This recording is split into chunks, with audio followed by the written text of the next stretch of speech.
became involved in trees by the fact that I was a kid of farmers, and my grandparents were farmers, and we did all kinds of things that taught me how to be interested and creative. Like my clothes were made from chicken sacks, where the feed was sent to the farmers, and the outer side was fabric that the farmer's wife turned into clothes for their children. And I watched my grandma and learned that from them. I watched how they sewed, I watched how they cleaned everything, how they found doing the fields, all the things that are involved in farmers' work. And it made me more creative and more creative and more creative about everything I did, to elaborate on things for people to learn, yet on the basis that all is simple. So that's kind of the story of development of me. But I like not just buying the ornaments, I like making them as well. It's all about watching the faces when people see something.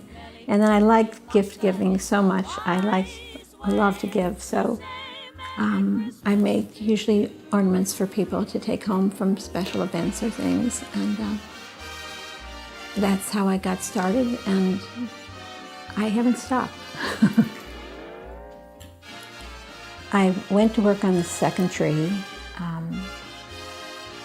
with things that were inexpensive and things that you could share. And I love to share things with people. So making of gifts became important as the showing them. I continued to be interested and dream about other trees. And as time went by, we had 3, and we had 4, and we had 5, and said, this is getting crazy. But it just didn't stop. Other trees that I had were and are the family tree. My favorite, which was really half second and half first of tree, because it was about bears, and I collected teddy bears. So I have a bear tree here too. That it's just one of those things that you watch people. And I watch the people go in the bear room, they're just amazed at how many things are going on. And the children get so excited because the little things that I have going on around their things are alive, and they're moving with them and sitting down and playing. And I haven't stepped my second foot in the room, and they'll have a bear climbing a ladder or doing one of many other things that they can do with the ornaments that are there for them, available to play with and touch and enjoy. Never have I had a child be disrespectful of the beauty of what they were doing. So that was the second one. The third one was the nutcracker tree. The nutcracker tree is fantastic. We had an opportunity to go to Germany last year and watch the artisans there. I'm nothing like them, but I do enjoy a lot of things I learn from what they do in making things. So that continues my interest and my curiosity about things. The nutcracker tree, my husband collects them. I got him hooked. And it grew from one to another, and as soon as his den was decorated with nutcrackers, and he didn't want to put it away for Christmas, and some became full-time art because of the good feelings you had when you were in a home with something that you loved. The gingerbread tree is my favorite tree. It's full of mischief and energy and visuals and sounds that make it more interesting than most people think about. It's not just a tree, there's a lot happening there. The gingerbread boy, first of all, they live on a mountain up high, and they come down to help Santa in the fall of the year, late fall, to do the talking and the trying of all different kinds of sweets that the Santa's going to sell that year across the world. All the children around come and work with Santa if they're selected, of course. to do these things that they have planned to do. But first they have to meet, get their plan down. Santa doesn't want any messing around. He wants business done too. So he's going to check on them and watch them the whole time that they are getting their jobs done. So if you go to the gingerbread town and down the city and just meet with Santa, you'll soon be set into a place. Do you flower? Do you do rolling pin activities? Do you do humming a tune to keep everybody happy as we're working along? All kinds of activities for them before be watching each other. But the gingerbread boys, some of them are so lazy. They want everybody else to do it for them. So they disappear quickly by climbing over to the train yard that goes high into gingerbread land. And they jump on the train and off they go to the top of the tallest tree in gingerbread land and climb the ladder all the way down to the bottom to get to the end of their escape. But they only escape so far because Santa will find them eventually. The next tree is my snowflake tree. I just love snowflakes. But it couldn't just be a snowflake for me. That was not challenging enough. I had to make it something different. And I took the colors of the earth around it. And we have the golds and the greens and the bronzes that just bring beauty into a room. It can be very sophisticated. I made a lot of presents to go with it, with bows and well, the ones you see on the floor over there are boxes that I made. And I also managed to make it practical by putting the boxes so that I decorate with, they hide where they're saved afterward, so you don't have as big of a job for it. But it is the sparkling place that you want to be. It just seems to sparkle no matter what.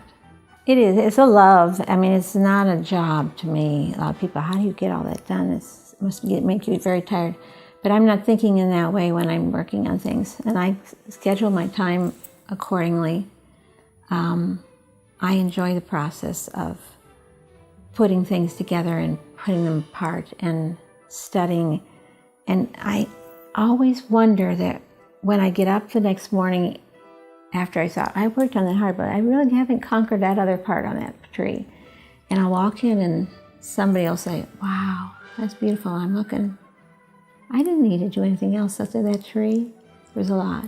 But it's, for texture-wise, I love textures. So I do all the things by hand. I'm very fine-toothed, little details, slow motion, which is helpful for me, my health right now. Well, it makes it possible for me to accomplish and enjoy things that people would have never thought someone could do with their hands. The sun, moon, and stars one was kind of a surprise for me. Actually, I was in a store like Walgreens with my sister. We go to the mountains in the fall. And I saw some ornaments, kind of sparkly, maybe some plastic. And oh my gosh, it made me think of the sun, the moon, and the stars. So I began the looking for pictures and people who have made things to create the sun.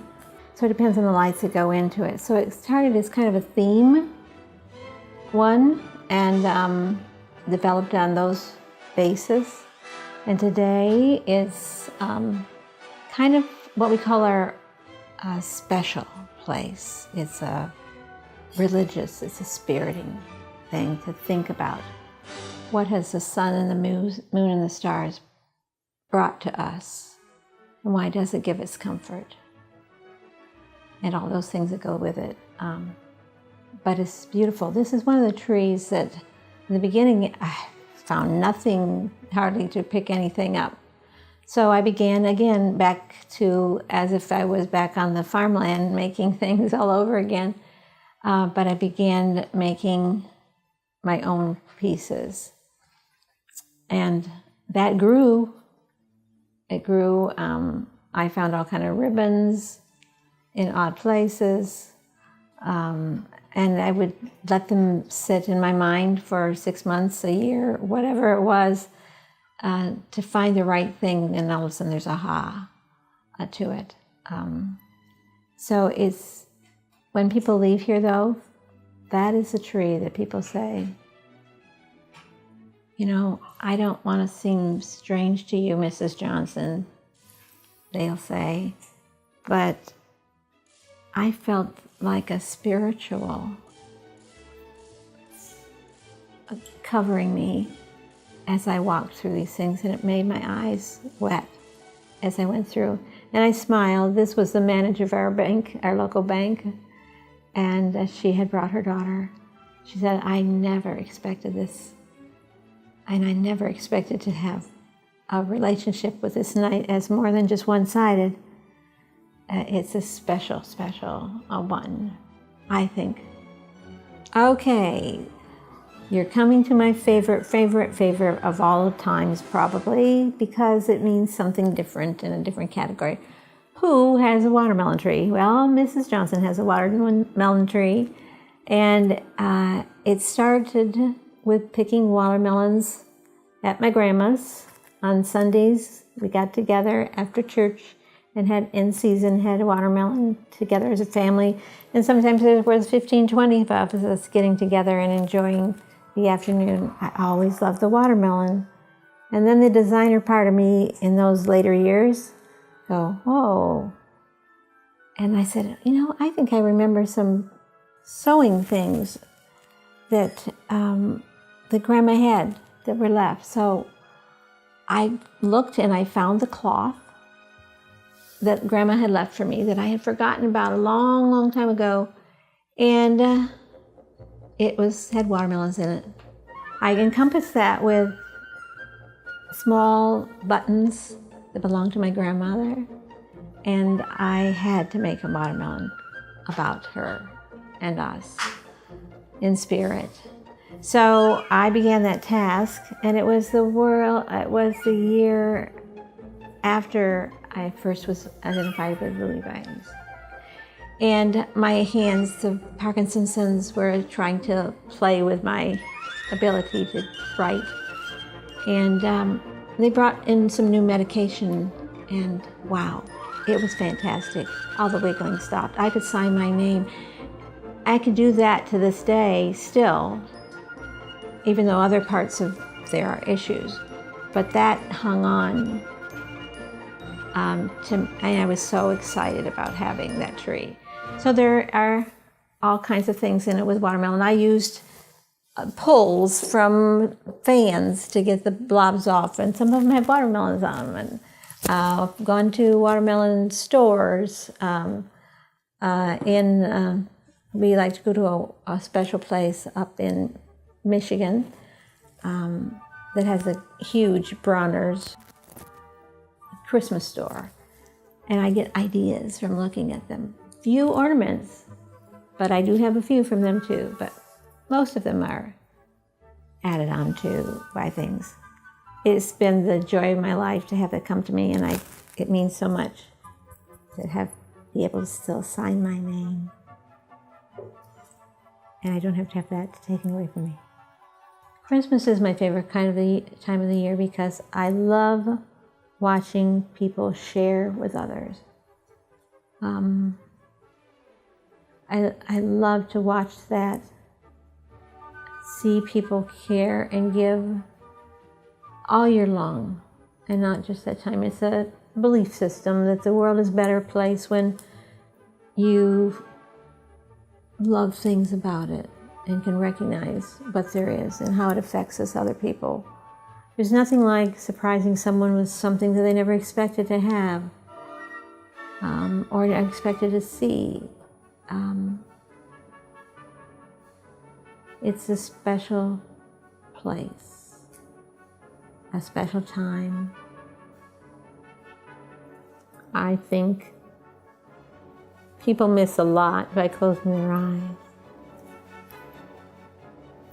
Life is too short. I get upset at people that are not kind to other people. We've been gifted a lot of things in this world, from the beauty of the things we have, to the places where we live, to the options that are available to take advantage of. I believe we can change the world out of things that grew, out of people we met, about purposes they had when they were children,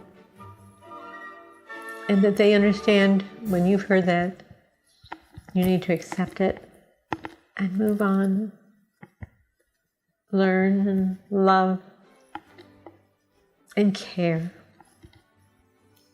And actually, I'm very happy right now. My illness makes me have tears, and I'm not ashamed of them. I'd like to be less obvious, but I do so love this time of year, watching the faces, doing the things we do, somebody changing, accepting someone else that they didn't accept before. Learn how to say thank you.